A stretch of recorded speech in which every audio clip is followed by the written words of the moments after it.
นะครับตัวนี้จะคืออยู่เห็นเงาล่างๆสุดยาวแมนเอาวแมนปลาอันนี้อุ้ยปลาบูใหญ่ครับโอ้ปลาบูไปอ๋อระวังกันดิตัวสำคานี่วะน่ะ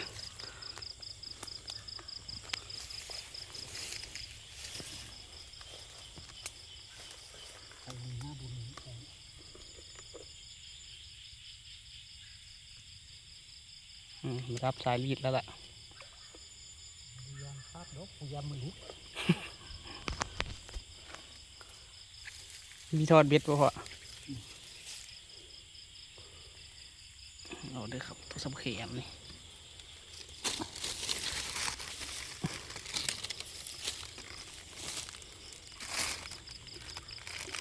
5 ขีดอยู่มั้ง